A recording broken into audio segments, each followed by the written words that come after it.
59 leaders, 33 countries, 7 delegations, one message: enough is enough. India will respond to Pakistan's state-sponsored radical Islamist terror, and Operation Sindoor is the new template for India to deal with Pakistan. But has that message been conveyed effectively enough? Because the opposition says, fine, multiple delegations went out, but then they visited churches, they sang songs. What did they achieve? As the delegations meet Prime Minister Narendra Modi, that's a top focus story on India First. Operation Sindoor Envoys return.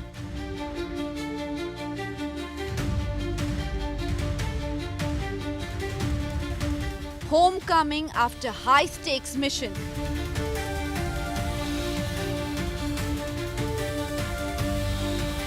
One Bharat, one message. Isolate Pakistan.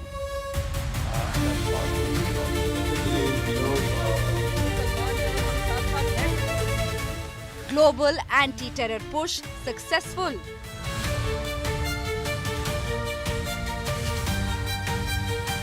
Strategic win or mixed global signals.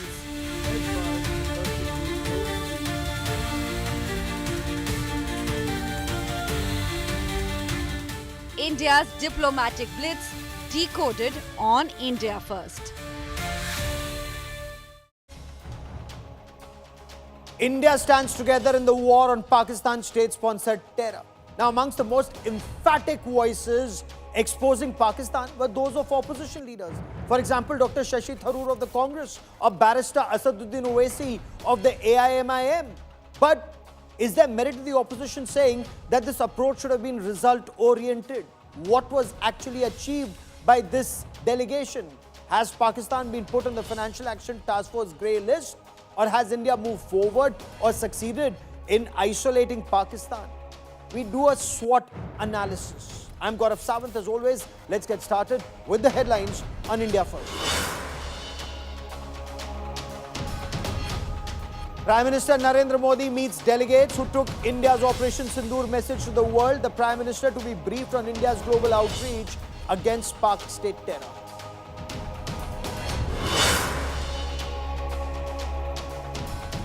More twists in the honeymoon homicide case. WhatsApp chat reveals Sonam plotted a murder 3 days after her wedding to Raja Raghuvanshi. Sonam told her lover she didn't like her husband trying to get intimate with her.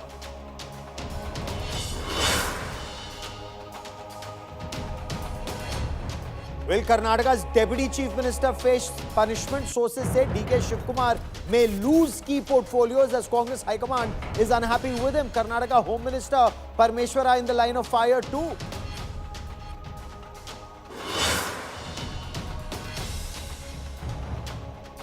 Bengal porn racket mastermind Shweta Khan's alleged TMC links explode. BJP-TMC political war escalates. Porn racket survivor says iron rod inserted in her private parts for refusing to do an X-rated film.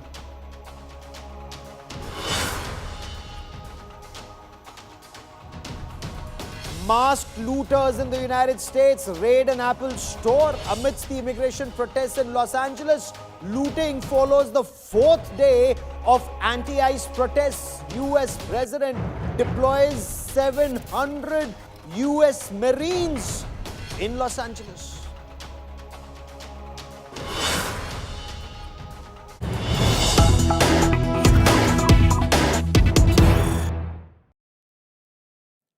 External Affairs Minister Dr. S. Jaishankar has called out Pakistan, called it Terroristan, and this was at a joint press conference with the EU High Representative for Foreign Affairs and Security Policy. Now, in Brussels, Dr. Jaishankar said, and I quote, "I'd like you to understand the response to the threat and to the practice of terrorism. So I would urge you to make it, do not think of it as India-Pakistan. Think of it as India-Terroristan."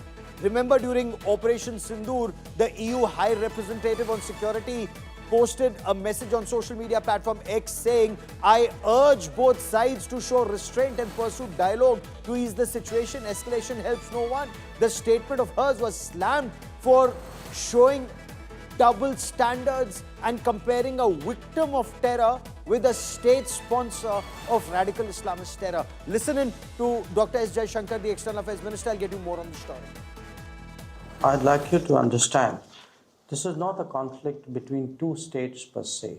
This is actually a response to the threat and to the practice of terrorism. So I would urge you to make it, don't think of it as India-Pakistan, think of it as India-Terroristan. You will then appreciate it. Allow me finally to make a few points about combating terrorism. We strongly believe that there must be zero tolerance for terrorism in all its forms and manifestations. In that context, it is also essential that we never yield to nuclear blackmail. This is a shared and interconnected challenge for the global community, and it is imperative that there is strong international cooperation and understanding on the matter. That's a very strong message. Don't think of it as India-Pakistan. Think of it as India and Terroristan.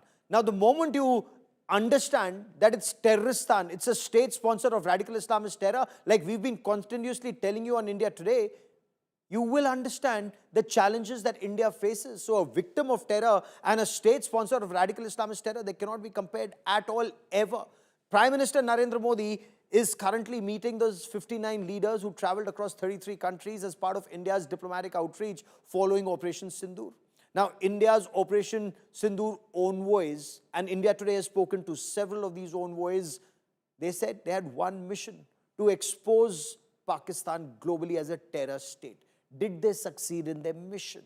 Or did divisions at home, and we're saying this with a lot of responsibility, did divisions at home actually mar their offensive abroad? We get you more in this report.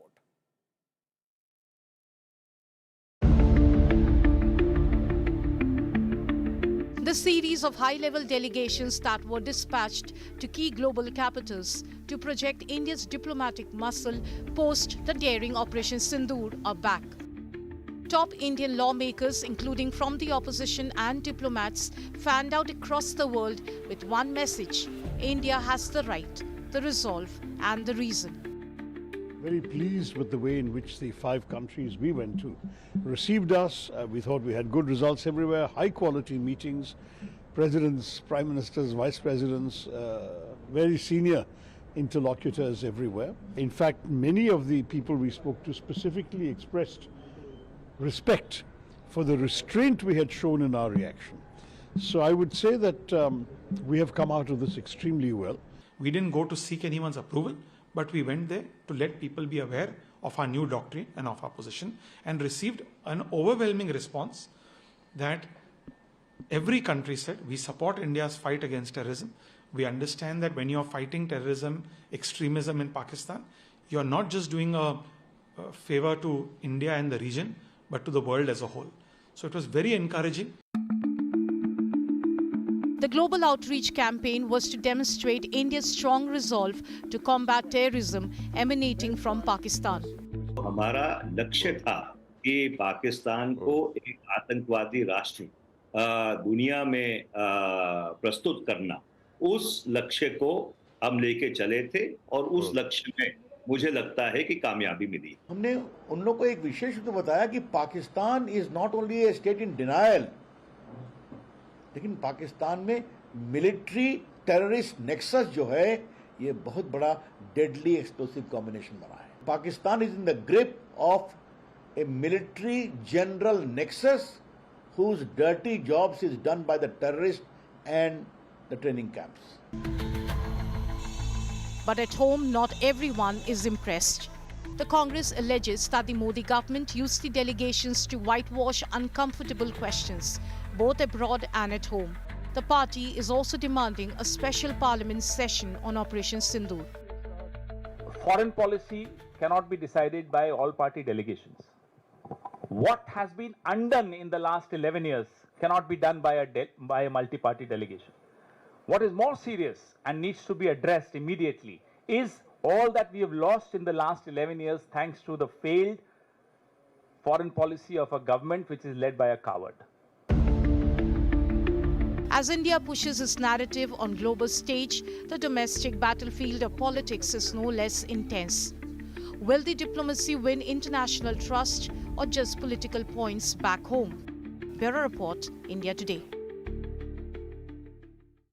Let me get you numbers once again. 7 delegations, 59 leaders, 33 countries, one message: India first.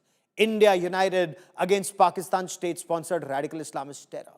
But were the delegations able to achieve their aim? Is Pakistan isolated? Is there better appreciation of Pakistan's state-sponsored terror that's impacting India? Yes, but impacting actually the entire world.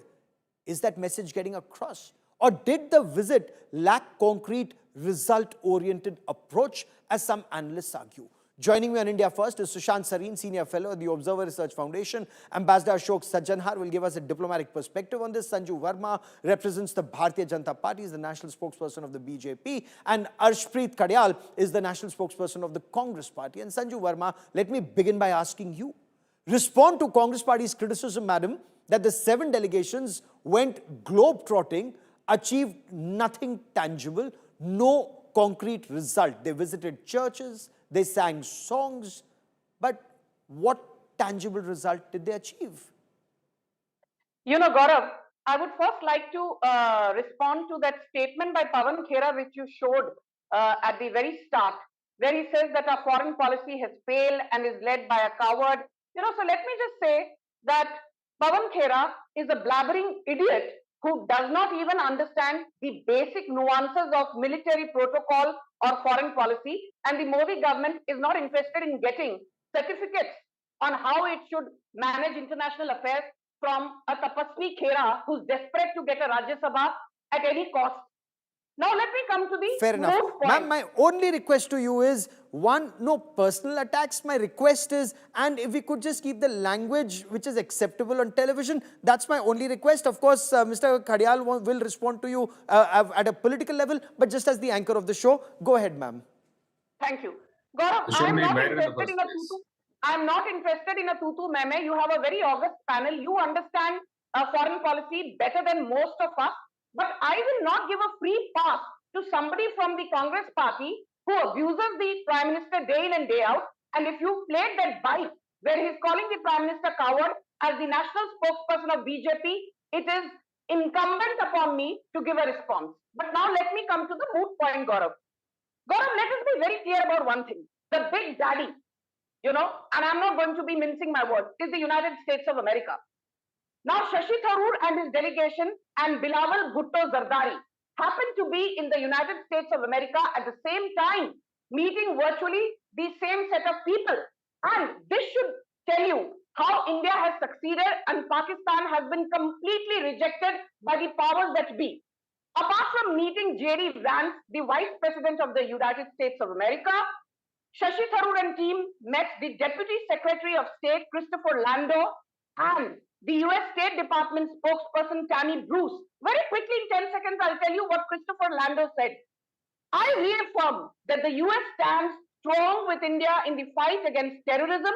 We discussed the US-India strategic relationship, including expanding trade and commercial ties to foster growth and prosperity for both countries. And Tammy Bruce said almost the same thing. But very interestingly, Gaurav, Bilawal Bhutto Zardari met senior US lawmaker, a man called Brad Sherman. And this is what Brad Sherman had to say after his meeting with Bilawal Bhutto.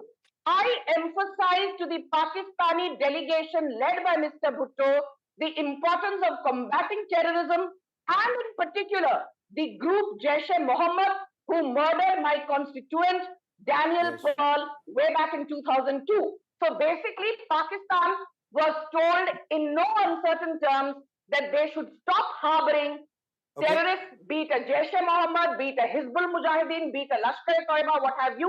And J.D. Vance actually said the meeting with the Indian delegation was excellent.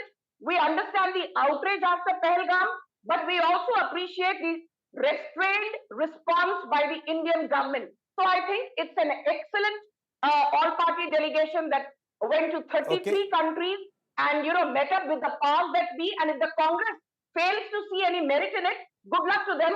They are still sitting Fair in the enough. opposition, not in the treasury benches. Mr. Karyal, India stands united against terror was that message. It went across strongly. Shashi Tharoor, a very senior Congress leader, incidentally wasn't on that Congress party list, though best articulated India's point of view. Isn't that a huge achievement for this nation that India was able to send across that message, bipartisan support to India's policy on dealing with Pakistan's state-sponsored terror, sir? Gaurav, before I jump to that, I'd like to start by condemning the BJP spokesperson's words. The word specifically used, idiot, for our leaders. This shows the conduct, the kirdar, the character of the Bharatiya Janata Party. And that's why they have leaders who even call abuse the Prime daughter Minister of day the in and day out. Gaurav, dare you abuse the Prime Minister? Ma'am, How dare he you didn't abuse interrupt the you Prime when you Minister? spoke. Ma'am, How dare you he abuse didn't the Prime interrupt you when Minister? you were speaking. Okay, Mr. Karyal, only Mr. Karyal. Go on, sir. So what else do we expect from a Bharatiya Janata Party that calls the daughter of our nation, Colonel Qureshi, a sister of terrorists? This is what we can expect. And when Mr. Modi called Dr. Tharoor, "Wah kya girlfriend hai, 50 crore ki girlfriend," what else do we expect from them? Coming back to the issue. Now, first, I'd like to start by thanking Mr. Modi. Because, Gaurav, can I please complete, Gaurav? Could you please have a quiet? May I please? Number one, we'd like to start by thanking Mr. Modi because he attended the all-party delegation meeting. We thought he'll skip it, just like he skipped the all-party meeting back in the day and would rather go for a campaign in Bihar, like he did, on the last occasion. Number two, the achievements and challenges. When we talk of that, 33 countries we visited. How many of them did we get to condemn Pakistan? How many of them did we get to support India? Categorically is the question the BJP does not want to answer. Number two, on the other hand, what has Pakistan achieved? Pakistan has signed a deal with Russia of $2.8 billion. IMF has given a loan of $1 billion to Pakistan. World Bank has extended a loan of $40 billion, which was given soon after Operation Sindoor was done. ADB has given $800 million on June 3. And after that, it has also secured 2 key posts at UNSC, United Nations Security Council, Chair of Taliban Sanctions Committee and Vice Chair Counterterrorism Committee. This is what Pakistan is doing. So I want to ask the Bharatiya Janata Party, why have you failed at our diplomacy? Why have you not been able to project the image that we should have? Number one. Number two, it became very difficult because our Prime Minister, Mr. Modi, surrendered. We salute our forces. They have done a commendable job. We salute our delegation as well. They have done a good job, but Mr. Modi surrendered. Okay. Ma'am, give me a moment. Give me a moment. He's completing a point. He's completing his initial point. I'll come to you. 10 seconds only. Complete your point, sir. So our forces did a commendable job. Our delegations did a good job. But when Mr. Modi surrendered on the phone, when Donald Trump said, either you have a ceasefire, otherwise there will be no trade. And if there will be a ceasefire, only then the trade will happen. Mr. Modi surrendered. In 8 days, he did 9 rallies in basically 6 days. Well, allow me to The moment he finishes, ma'am, let him complete his opening comment. It's equal time to both, ma'am. Equal time to both. Let him complete. Mr. Modi did in 8 days, he did 9 rallies in 6 states. Not once did he rebut what Donald Trump said. Donald Trump, on the other hand, in 21 days made 11 mentions. How he got the ceasefire, how the trade. Fair enough. You're accusing the Prime Minister of having surrendered. I'll come to our analyst for that, but okay, quick rebuttal. Quick rebuttal that Sanju Verma wants to come in. Equal time to both gentlemen. Okay, Sanju Verma, you want to quickly respond? Yes.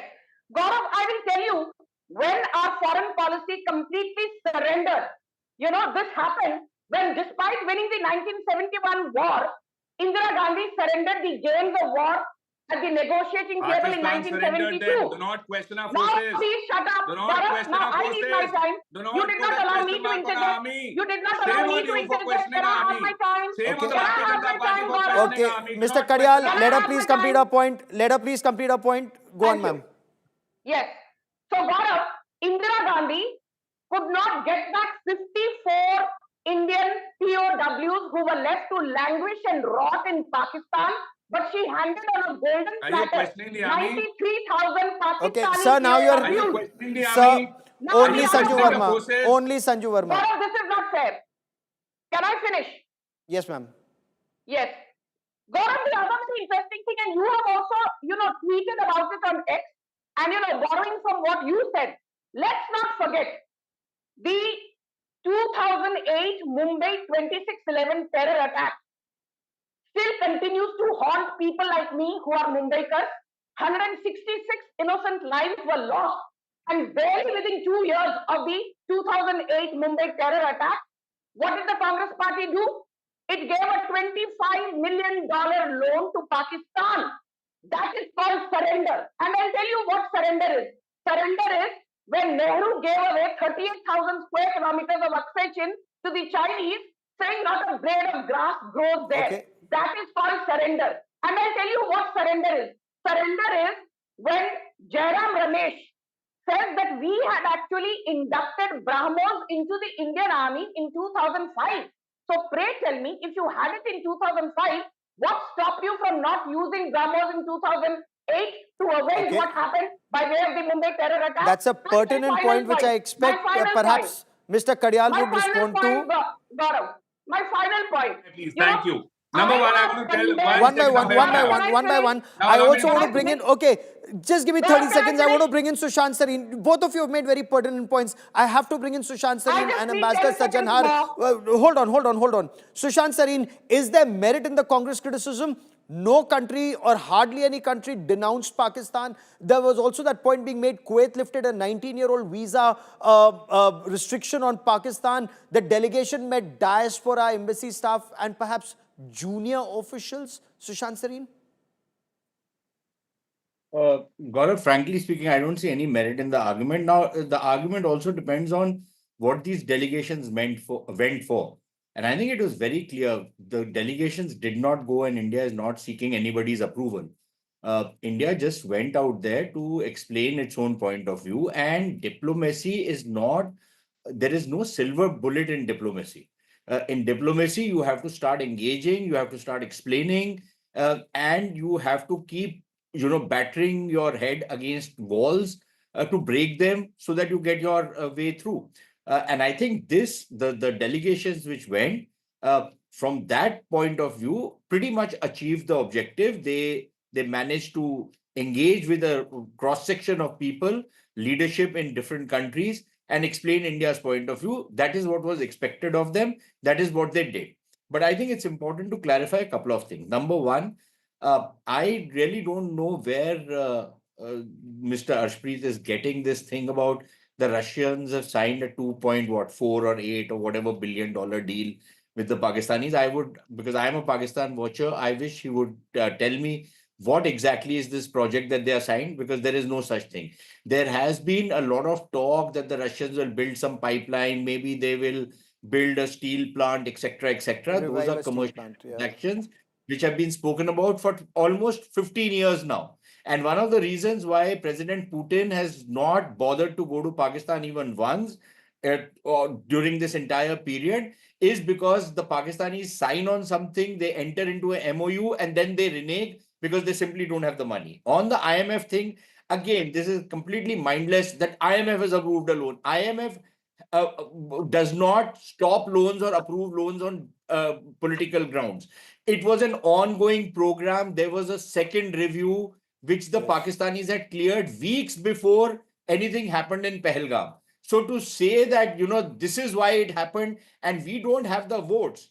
So now we will have to try and start engaging with different countries around the people to try and see if we can use the IMF and other multilateral institutions to strangulate Pakistan financially. But for that, I think it is important to not just make a political point, but it is also important to do a forensic analysis of the kind of skullduggery and the kind of cooking of books that the Pakistanis do on their accounts, and they fool the IMF and many other financial institutions. And put it out in public domain.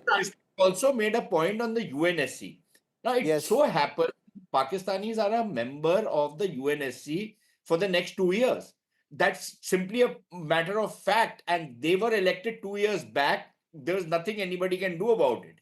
As a member of the UNSC, they have been, there are various positions which many countries will keep holding. There is no way that you, not being a member of the UNSC or any of the other 15 countries, can say that no, but Pakistan cannot become a member of the UNSC Counterterrorism Commission. It doesn't work that way. I really Okay. wish the Congress party, having stayed in government for so long, having been very familiar with diplomacy, were to acquaint itself with how the UN works. Maybe they should have asked Mr. Shashi Tharoor whether this kind of a thing is out of the ordinary or this is not out of the ordinary, and maybe he Fair could enough. have informed them.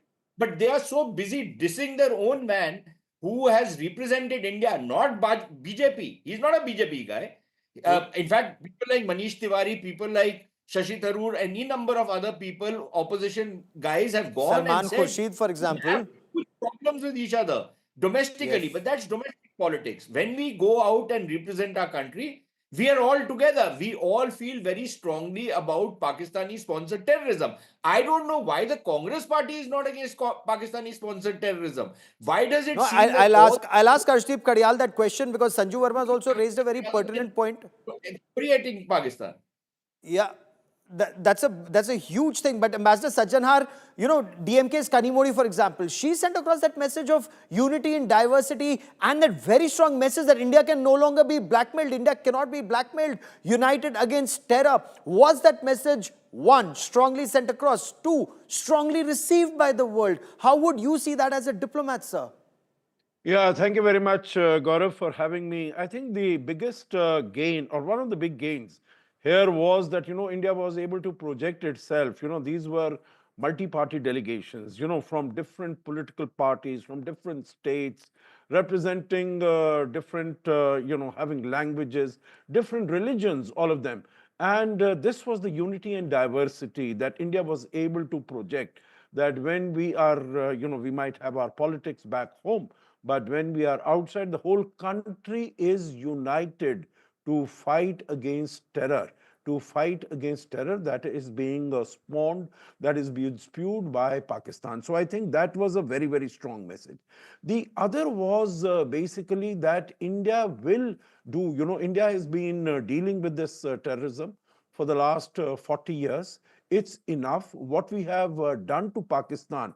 Now it is basically to underline what India's doctrine, the new changed normal, the new changed doctrine is. And India is going to do it. I think the whole world knows that Pakistan is an epicenter of terror. You look Yes. at the 1267 committee, Gaurav, the UNSC, where all the identification of the various terrorists is given. It is more than half the names are from Pakistan. More And than yet half the Pakistan names sits are on that, from Taliban Sanctions Committee as its chair and as the vice chair of the Counter-Terrorism Committee. I mean, it's just either disband the UN or do something about this. But could India have done anything about it? No, I think optics wise, it's very bad. Optics wise, the IMF giving this loan on the 9th and 9th of May, when Operation Sindoor was going on, etc. I think this is terrible. But basically the power that these chair of the committees have is very, very little in terms of what they are able to do, what they are able to Okay. achieve.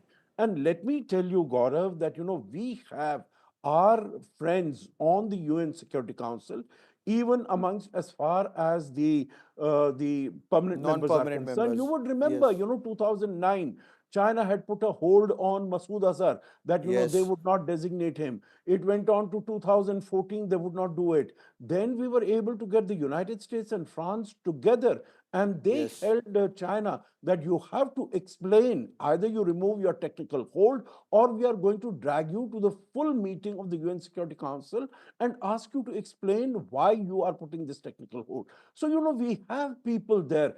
Pakistan has tried to raise this issue of Kashmir. You would remember in 2019, they said, and the chair would not even issue a Okay, statement. if I a may, joint- that's the first image that we see of the all-party or the multi-party delegation members with Prime Minister Narendra Modi. You're looking at this image first, live and exclusive on India Today. That's Prime Minister greeting Shashi Tharoor.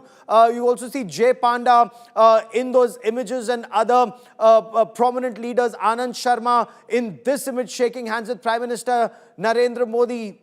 This is the power of India. One India, one message, united against Pakistan's state-sponsored radical Islamist terror. That's the image in the front lawns of the 7 Lok Kalyan Marg residence of Prime Minister Narendra Modi. This is India that stands united, and Shashi Tharoor so beautifully articulated India's point of view. If I could quickly bring you in, Sushant Sareen, the point that was being made, bipartisan support on terror, India united. But do statements like Narinder surrender that Rahul Gandhi made, or, Arshdeep Kadyal right now, Arshpreet Kadyal on the broadcast, does that play out big on Pakistani television, weaken our narrative, or that's par for the course, Sushant Sareen?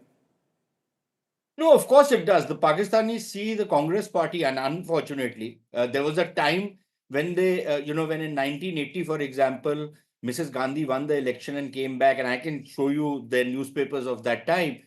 They were terrified that, India's Iron Lady is back in power.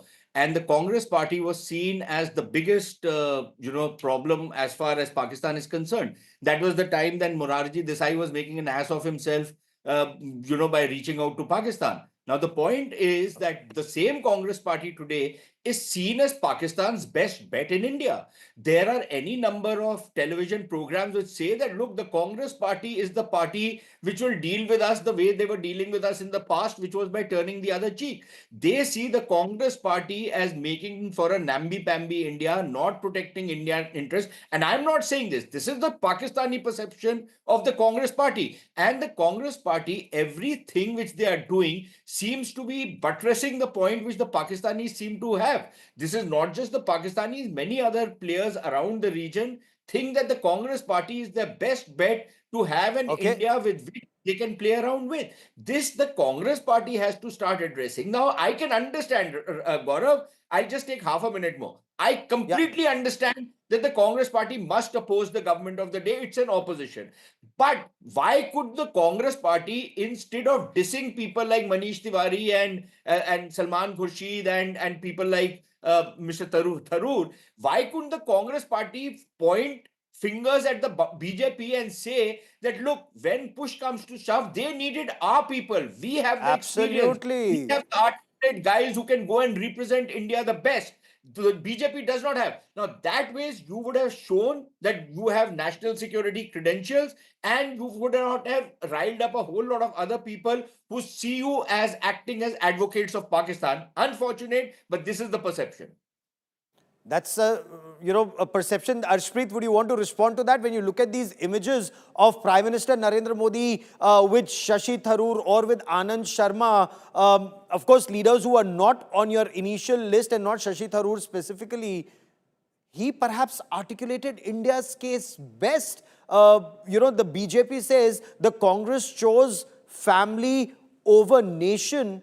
And again, with Rahul Gandhi saying Narinder surrender, and that plays out on a hostile country's television, does that not weaken India's narrative of a strong, united response to Pakistan's state-sponsored radical Islamist terror, sir? Well, from what I remember, Mr. Modi had back in the day visited Pakistan, attended the granddaughter's wedding of Nawaz Sharif, had Kashmiri chai, had biryani there against all protocols, sat in the chopper.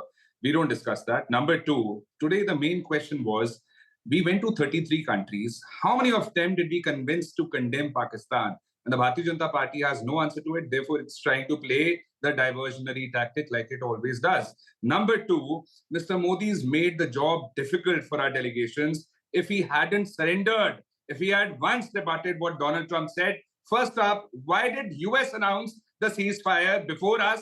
Why did we have to do it after? Number two, what are the conditions of the ceasefire? And number three, when an ultimatum comes our way that either you do a ceasefire or there will be no trade, we have to rebut it. I mean, the forces, they have done such a great job, such a commendable job. Had it not been for Mr. Modi's surrender, we would have been dominating at the diplomacy level as well, at the diplomacy aspect as well. Number two, in Britain, the Trump administration has submitted in a federal court that they got the ceasefire done. Russia has also started speaking the same language that US got the ceasefire done. And number two, the lies they beget and they are begotten another setback to us. when our own government started lying to us about the jets being down, it basically because it started getting a setback because the Bharatiya Janata Party's government said jets have not been down. Then the CDS clarified it. The jets have been down, and their own leader Subramaniam Swamy said 5 fighter jets have been down, and Pakistan used Chinese aircraft. Their own leader exposed Fair them enough. last. You've Russia made signed several points. Sanju Verma wants to point. respond. MOU was Sanju signed by Verma wants to Russia. respond to the Russia points. and Pakistan I will also signed get. an MOU of $2.6 billion regarding a steel Gaurav, mill. I The need gentleman my was loan asking, screen let me just time. clarify You that. took him on An air all MOU alone. regarding a dead You took him steel on mill in air all Pakistan alone. I has Okay, been refuse to signed. ma'am, debate I like don't this. press those I refuse switches. You to can, debate you like know, this. see, let's stay I on the refuse to substantive debate point. Sanju for Verma, go stupid on. time. Has Stay I on the none. want my loan substantive screen point. time. You had him on air Has all none. alone. I refuse to debate like this. Why can't you Fair take me enough, I'll alone bring and in feel our educated? political guest. Ma'am, you know, that just make your point. Let's move to the next point. Time is at a premium. No, but you gave him full 5 minutes. I need my I want to time. bring in, Either don't call the BJP or don't call the I, BJP. I want to bring I in need Sanju my Verma. You loan have 30 screen seconds to time. make your point. You do not decide how my debates are to be held. You want to respond, you are free to respond. Gaurav, first and foremost, I simply requested that I be given loan screen time like him. I'm not dictating the terms to you, so stop getting overexcited. I am I not am the overexcited, national Sanju spokesman Verma. for You BJP. have been I invited will to demand make your my time. point. Please make your point on the substantive issue. I do not Yes. have the patience to go through who's the switcher, who's switching, who's two screen, who's single screen. India First is a very serious show. I do expect a serious debate. Gaurav, I'm making serious points and Please stop do. trying to. So stop giving me lectures. I'm not here to listen to your bhashan. Let me make my point. I don't want to listen to your lectures. Ambassador Sajjanhar, multi-party delegation exposing Pakistan. That sends out a very clear message to Pakistan. But back home, when you look at this fight that is happening within our political parties, when you look at this Narinder surrender kind of stuff that is being put out, what do you make of it? Does that weaken India's case? Is that question to me, Gaurav? Yes, Ambassador. Oh, yes, of course, because I think it's in very poor taste. It's in very poor taste because I think it has no factual basis to it. Because India did not surrender. Meaning I think just by rhyming this, you can't have, your way. Because let's see, how did the ceasefire come about?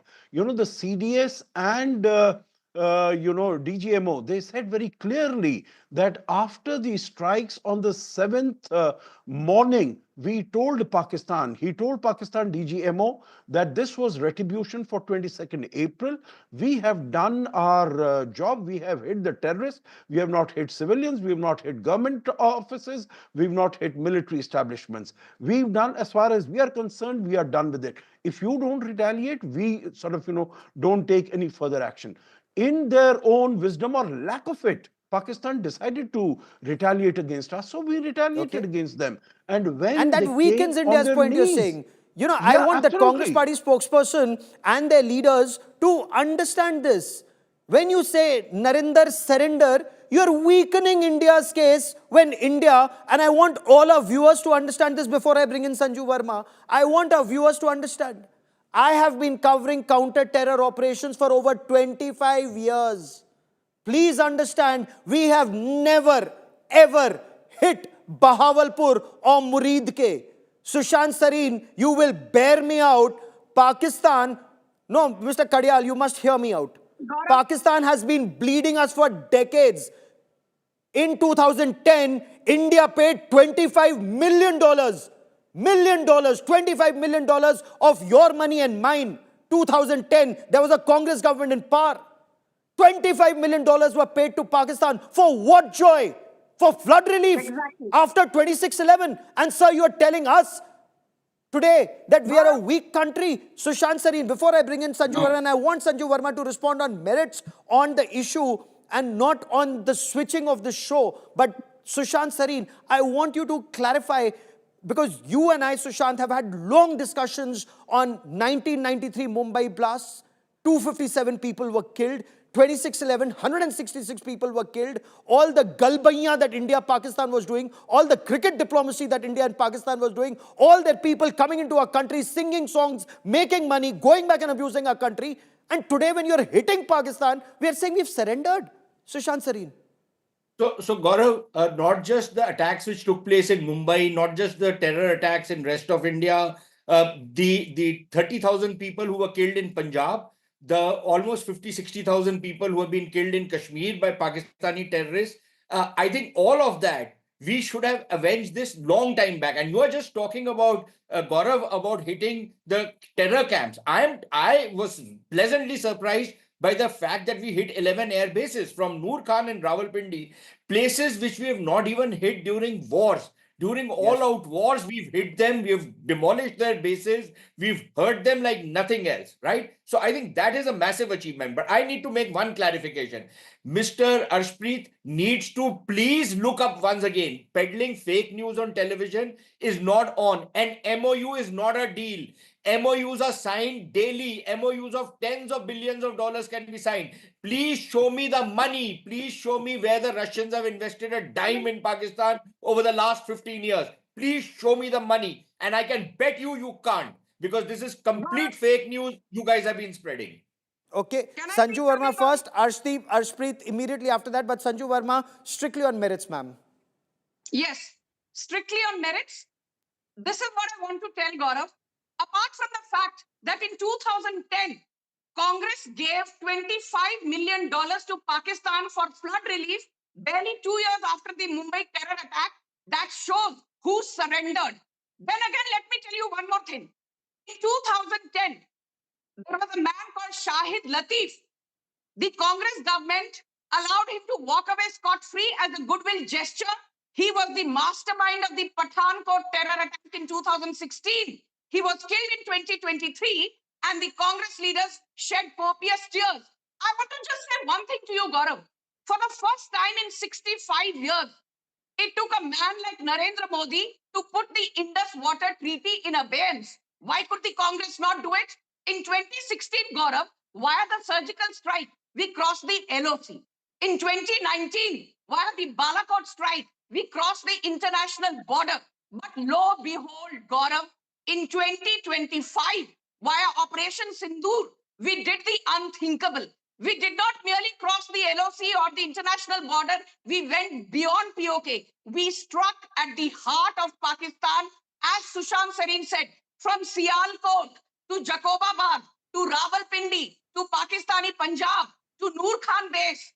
You name it. And we called out Pakistan's nuclear bluff. For the first time, we set in motion a new paradigm in foreign policy by saying that an act of terror will henceforth be deemed as an act of war. No government in post-independent India ever said that an act of terror will be deemed as an act of war. My final point, Gaurav, is this.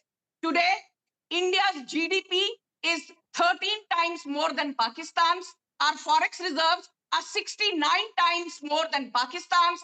Our exports are 33 times more than Pakistan's. Mumbai metropolitan region's GDP alone is more than Pakistan's entire GDP. We've been able to isolate Pakistan internationally. Just one last point. Gaurav, the OIC was set up in 1959 or thereabouts. And tell me, in the last 56, 57 years, the OIC always used to come in with resolutions favoring Pakistan. This time, nobody has supported Pakistan. In fact, Egypt, Bahrain, Indonesia, these are OIC countries who've openly supported India. If the Congress feels that Narendra has surrendered, all I can tell them is that 2029, you're going to lose, just like you lost 2014, 2019, and 2024. Because you guys have still not woken up and smelled the coffee.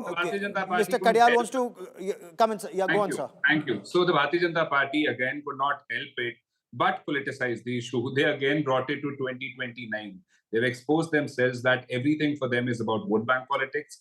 Everything for them is about campaign. Therefore, Mr. Modi back in the day prioritized campaign in Bihar over the all-party meeting. Till date have not called a special parliament session. And number two, criticism of the Bharatiya Janata Party is not criticism of the country. We have to have that clear. And when we say Mr. Modi should have spoken, Mr. Modi should have rebutted what Donald Trump said. We know that in the last 11 years, he has not done a single press conference. But this time it was important to rebut what Donald Trump has been saying time and time again, 11 times for that sake. Number three. Ma'am, only Mr. Kadyal. Only Mr. Kadyal. Go on, sir.